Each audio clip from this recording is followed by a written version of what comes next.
وبركاته. بسم الله الرحمن الرحيم. الحمد لله نحمده ونستعينه ونستغفره ونؤمن به ونتوكل عليه ونعوذ بالله من شرور أنفسنا ومن سيئات أعمالنا.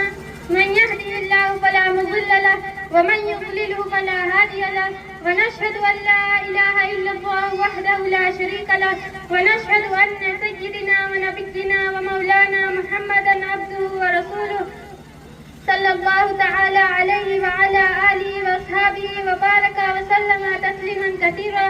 أما بعد، قال الله تعالى في القرآن المجيد والفرقان الحميد: أعوذ بالله من الشيطان الرجيم. بسم الله الرحمن الرحيم.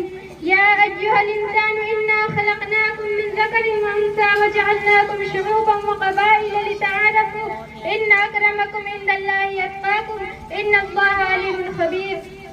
ترجمہ: اے لوگوں، ہم نے تم کو ایک مرد اور عورت سے پیدا کیا ہے اور مختلف خاندان اور کنبے بنا دیے ہیں تاکہ تم ایک دوسرے کو پہچان سکو.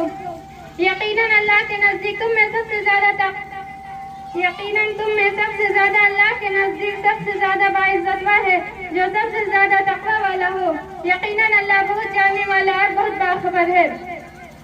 ہندوستان کو طویل جدوجہد کے بعد آزادی کی نعمت حاصل ہوئی، جس کے لیے ہمارے اسلاف نے زبردست قربانیوں کا نذرانہ پیش کیا، جان و مال کی قربانیاں دی، تحریکیں چلائی، تخت ہدایت پر چڑھے، پھانسی کے پھندے کو جرأت و حوصلہ کمال بہادری کے ساتھ بخوشی گلے لگایا، قید و بند کی صعوبتیں جھیلی اور حصول آزادی کی خاطر میدان جنگ میں نکل پڑے.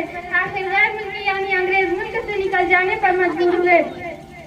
غیر ملکی حکمرانوں نے اپنی اقتدار کو قائم رکھنے کے لیے طرح طرح کی چالیں چلی، تدبیریں کی، رشوتیں دی، لالچ دیے، پھوٹ ڈالو اور حکومت کرو کا اصول بڑے پیمانے پر اختیار کیا، فرقہ وارانہ اختلافات پیدا کیے، حقائق کو توڑ مروڑ کر پیش کیا، آپس میں غلط فہمیاں پھیلائے، تاریخ کو مسخ کیا. انگریزوں نے ہندوستان کے معصوم باشندوں پر ظلم و ستم کے پہاڑ توڑے، ناحق لوگوں پر تخت اقتدار پر چڑھایا، ہندوستانیوں پر ناحق گولیاں چلائی، چلتی ریلوں پر سے اٹھا کر باہر پھینکا، مگر ان کے ظلم و ستم کو روکنے اور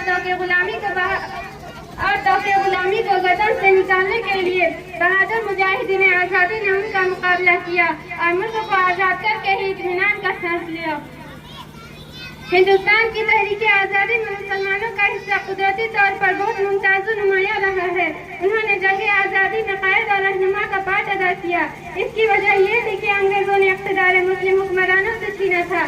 اقتدار سے محرومی کا دکھ اور درد مسلمانوں کو ہوا، انہیں حاکم سے محکوم بننا پڑا، اس کی تکلیف اور دکھ انہیں جھیلنا پڑا. اس لیے محکومیت و غلامی سے آزادی کی اصل لڑائی بھی انہیں کو لڑنی پڑی.